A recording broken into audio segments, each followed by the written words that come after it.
It's hello everyone. आज हम देखेंगे कंप्यूटर लिटरेसी यानी कंप्यूटर पर बेस्ड जितने भी इंपॉर्टेंट एमसीक्यूज़ बन सकते हैं उन सभी को इसी वीडियो में। साथ ही साथ ये इस वीडियो का चौथा पार्ट है।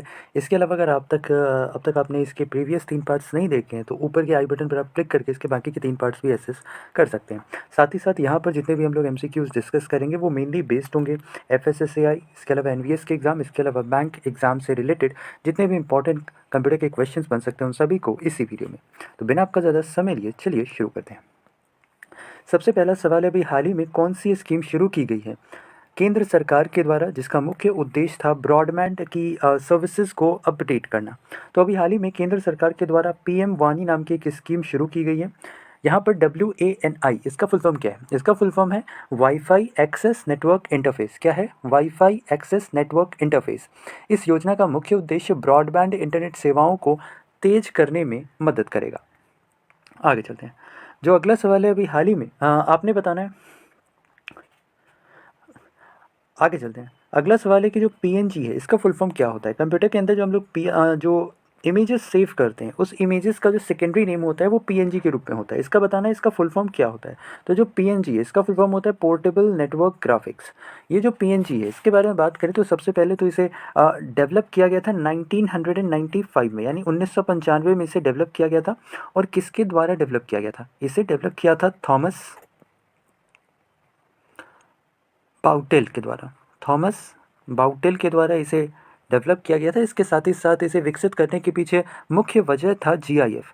एक्चुअली में जो जीआईएफ इमेजेस पहले हुआ करती थी उसमें क्या होता है ना कि इसके अंतर्गत फिक्स होता है, केवल आप 256 कलर्स का ही यूज़ कर सकते हो।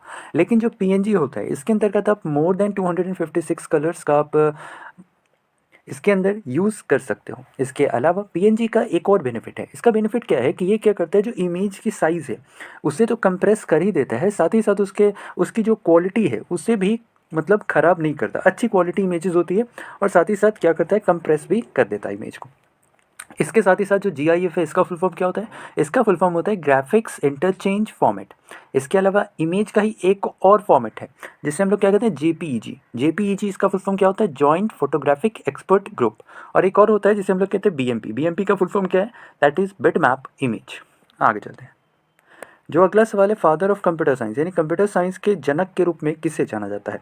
तो कंप्यूटर साइंस के फादर के रूप में जाने जाते हैं एलन टॉरिंग। ध्यान रखना है नाम एलन टॉरिंग, इन्हें कंप्यूटर साइंस के फादर के रूप में जाना जाता है। जो अगला सवाल है, अगर आप एमएस वर्ड में काम कर रहे हो और आपको अगर ये कहा जाए कि एक फ़ाइल में आपने क्या करना है, नाम भी रखना है और एड्रेस भी रखना है, ऐसा एक डॉक्यूमेंट फ़ाइल आपने तैयार करनी है, तो आप किसकी मदद लोगे इन सभी ऑप्शंस में से? तो ध्यान रखना है कि आपको अगर नेम एड्रेस चाहिए तो वैसे कंडीशन आप मेल मर्ज ऑप्शन की का यूज़ करोगे। एक्चुअली में जो मेल मर्ज फंक्शन है ये क्या करता है, इसकी मदद से सबसे पहले ये जो मेल मर्ज फंक्शन होता है इसे करने के लिए मेनली हमें दो टाइप ऑफ फाइल्स की ज़रूरत होती है। एक तो होता है हमारा मेन डॉक्यूमेंट फाइल और जो दूसरा होता है हमारा, इसे हम लोग कहते हैं डाटा फाइल। जो मेन डॉक्यूमेंट फाइल होता है इसके अंतर्गत हम लोग मेनली जो भी मैसेजेस वगैरह होते हैं वो टाइप करते हैं, और जो डाटा फाइल होता है इसके अंतर्गत मेनली हम लोग उस पर्टिकुलर व्यक्ति का नाम और एड्रेस टाइप करते हैं, ठीक है, टेबल फॉर्मेट में। और जब हम मेल मर्ज करते हैं तो ये क्या करता है, एक ऐसा पेज तैयार करता है जहाँ पर वो नोटिस ऊपर में लिखा होता है, आप जो भी यहाँ पर मतलब मैसेज टाइप करोगे और साथ ही साथ उस व्यक्ति का नाम और एड्रेस भी आपको यहाँ पर देखने को मिल जाएगा। आगे चलते हैं। अगला सवाल है, एमएस वर्ड में गटर मार्जिन क्या होता है? तो जो गटर मार्जिन है ये एक्चुअली में बाइंडिंग मार्जिन होता है। मतलब कि जब भी आप बुक देखते हो तो जो बुक का बीच वाला हिस्सा होता है, यहाँ पर होता क्या है कि जो बुक्स होती हैं इसके बीच वाले हिस्से को बाइंड कर दिया जाता है, जिसकी वजह से ये वाला हिस्सा ख़राब हो जाता है। तो इसीलिए मेनली जब भी हम लोग पेज पर काम कर रहे होते हैं तो वैसे कंडीशन हम लोग गटर मार्जिन का यूज़ करते हैं, जो क्या करता है, बाइंडिंग की वजह से जितना भी पार्ट गया है वो एक्चुअली में टेक्स्ट वाला पार्ट ना हो। ठीक है, मतलब बाइंडिंग करने में बीच वाला हिस्सा चला गया पेज का, सॉरी साइड वाला हिस्सा, तो उसी साइड वाले हिस्से को गटर मार्जिन या बाइंडिंग मार्जिन के नाम से जानते हैं। जो अगला सवाल है, इनमें से कौन सा प्रोटोकॉल है जो कि मेनली ईमेल फैसिलिटी प्रोवाइड करता है डिफरेंट होस्ट के लिए? तो ध्यान रखना है ये है एसएमटीपी। एसएमटीपी की मदद से हम लोग ईमेल फैसिलिटी का यूज़ कर सकते हैं। साथ ही साथ ध्यान रखना है कि जो एसएमटीपी है इसका फुल फॉर्म क्या होता है? इसका फुल फॉर्म होता है सिंपल मेल ट्रांसफ़र प्रोटोकॉल। क्या होता है? Simple mail transfer protocol. इसके अलावा ध्यान रखना है अभी हाल ही में, अब यानी कि एट प्रेजेंट टाइम पे हम बात करें तो बहुत सारे ऐसे मेल सर्वर्स हैं जो कि मेनली सपोर्ट करते हैं किसे, E S M T P को। किसे? ई SMTP को सपोर्ट करते हैं। अब SMTP का मतलब तो वही है, यानी कि सिंपल मेल ट्रांसफ़र प्रोटोकॉल। यहाँ पर जो ई लग जाता है ये एक्चुअली में एक्सटेंडेड का है, यानी extended simple mail transfer protocol का अब बहुत सारी सर्वर्स के द्वारा यूज़ किया जाता है। जो अगला सवाल है इसमें आपने बताना है कि जो फिफ्थ जनरेशन कंप्यूटर है ये एक्चुअली में किस पर बेस्ड होता है। तो जो फिफ्थ जनरेशन कंप्यूटर ये एक्चुअली में बेस्ड होता है एआई यानी आर्टिफिशियल इंटेलिजेंस पे। इसके साथ ही साथ पता होना चाहिए कि जो फर्स्ट जनरेशन कंप्यूटर है ये किस पर बेस्ड होता है, ये बेस्ड था वैक्यूम ट्यूब्स पे।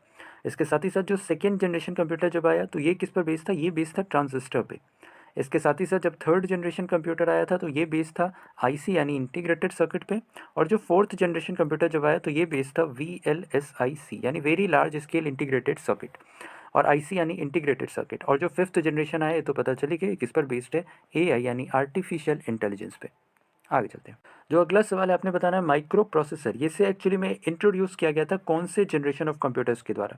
तो जो माइक्रो प्रोसेसर है इसे इंट्रोड्यूस किया गया था फोर्थ जनरेशन कंप्यूटर के द्वारा। फोर्थ जनरेशन कंप्यूटर के द्वारा माइक्रो प्रोसेसर को पहली दफ़ा इंट्रोड्यूस किया गया था। इसके साथ ही साथ ध्यान रखना है कि जो पहला माइक्रो प्रोसेसर था इसका नाम क्या था, इसका नाम था इंटेल 4004। ये चिप था और इसे कब इंट्रोड्यूस किया गया था, इसे इंट्रोड्यूस किया गया था 1971 में। अगला सवाल है कि जो प्रिंटर है इसकी जो क्वालिटी होती है उसे हम लोग किस में मेज़र करते हैं। तो जो प्रिंटर होती है इसकी क्वालिटी को हम लोग डीपीआई में मेज़र करते हैं। डीपीआई का फुल फॉर्म क्या है, यह है डॉट पर इंच। क्या है, डॉट पर इंच है डीपीआई का फुल फॉर्म। आगे चलते हैं। जो अगला सवाल है सीडी, इसका फुल फॉर्म क्या है। सीडी का फुल फॉर्म होता है कॉम्पैक्ट डिस्क। क्या होता है, कॉम्पैक्ट डिस्क। इसके साथ ही साथ पता होना चाहिए कि जो सीडी है इसे एक्चुअली में 1982 में डिस्कवर किया गया था। 1982 में इसे डिस्कवर किया गया था, और साथ ही साथ डिस्कवर किया किसने था, तो इसे डिस्कवर किया था जेम्स रसेल के द्वारा। जेम्स रसेल के द्वारा इसे डिस्कवर किया गया था। इसके साथ ही साथ ध्यान रखना है कि जो सीडी होती है मेनली दो प्रकार की होती है, एक बड़ी और एक छोटी। जो बड़ी सीडी जो मतलब बड़ी सीडी होती है वो एक्चुअली में 4.75 इंचज़ की होती हैं, जबकि जो छोटी सीडी होती है वो एक्चुअली में 3.1 इंचज़ की होती हैं। आगे चलते हैं। जो अगला सवाल है विश्व का पहला सुपर कंप्यूटर कौन सा था, यानी कि कब इसे एक्चुअली में बिल्ड किया गया था। तो वर्ल्ड का पहला सुपर कंप्यूटर इसे बिल्ड किया गया था 1962 में, 1962। और इसका नाम क्या था, इसका नाम था एटलस। क्या नाम था, एटलस। इसके साथ ही साथ ध्यान रखना है कि बहुत जगह आपको पहले सुपर कंप्यूटर के नाम में ये भी नाम देखने को मिल सकता है, कौन सा, CDC-6600। एक्चुअली में हुआ क्या था कि 1962 में ये दोनों ही सुपर कंप्यूटर एक ही साथ लॉन्च किए गए थे, जिसकी वजह से कहीं कहीं आपको ये भी नाम देखने को मिल सकता है। तो जब भी ऑप्शन होगा तो दोनों में से मेनली आपको कोई एक ही नाम देखने को मिलेगा। इसके साथ ही साथ बात करें, ये तो वर्ल्ड का पहला सुपर कंप्यूटर, पता होना चाहिए कि भारत का पहला सुपर कंप्यूटर कौन सा था। तो जो भारत है इसका पहला सुपर कंप्यूटर था परम 8000।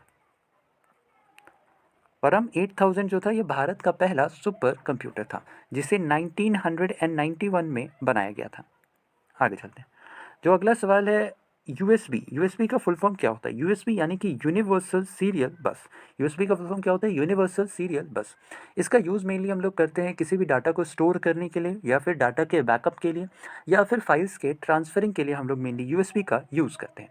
इसके साथ ही साथ पता होना चाहिए कि जो यूएसबी है इसे डिस्कवर किसके द्वारा किया गया था। तो इसे मेनली डिस्कवर किया था अजय भट्ट के द्वारा। अजय भट्ट के द्वारा इसे डिस्कवर किया गया था।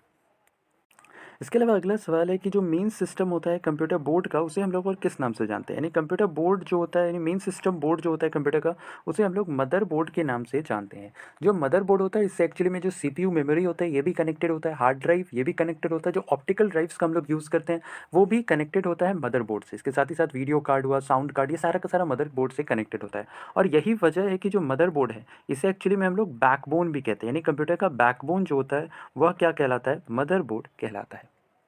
आगे चलते हैं। नेक्स्ट क्वेश्चन है what is the name of Facebook ranking algorithm. जो फेसबुक के द्वारा रैंकिंग एल्गोरिथम का यूज़ किया जाता है उसका नाम क्या है। तो फेसबुक के द्वारा एज रैंकिंग एल्गोरिथम का यूज़ किया जाता है। नाम ध्यान में रखना है, एज रैंकिंग एल्गोरिथम का यूज़ किया जाता है फेसबुक के द्वारा। इसके साथ ही साथ चूंकि बात फेसबुक की हो रही है तो फेसबुक के बारे में पता होना चाहिए। इसकी स्थापना 4 फरवरी, कब इसकी स्थापना की गई थी, 4 फरवरी 2004 को इसकी स्थापना की गई थी। साथ ही साथ इसके प्रेजेंट टाइम पर CEO मार्क जुगरबर्ग हैं। इसके साथ ही साथ जो ध्यान रखना है कि जो फेसबुक है इसकी जो पेरेंट कंपनी है इसका भी हाल ही में नाम चेंज किया गया, और इसका नाम क्या रखा गया, इसका नाम है मेटा। मेटा इसका नाम रखा गया। और साथ ही साथ जो फेसबुक है इसका हेडक्वार्टर कैलिफोर्निया US में है। तो बस आज के लिए इतना ही। उम्मीद करते हैं आज का हमारा वीडियो पसंद आया होगा। अगर वीडियो पसंद आया तो वीडियो को लाइक शेयर, और अगर नए हैं तो चैनल को सब्सक्राइब करना बिल्कुल ना भूलें। इसके साथ ही साथ हर रोज़ सुबह हम लोग 6 बजे में डेली करंट अफेयर्स पे डिस्कस करते हैं। अगर अब तक आपने उसे नहीं देखा है तो जा करके एक बार ज़रूर एक्सेस कीजिए। तो बस आज के लिए इतना ही। अपना ख्याल रखें, स्वस्थ रहें, सुरक्षित रहें। धन्यवाद।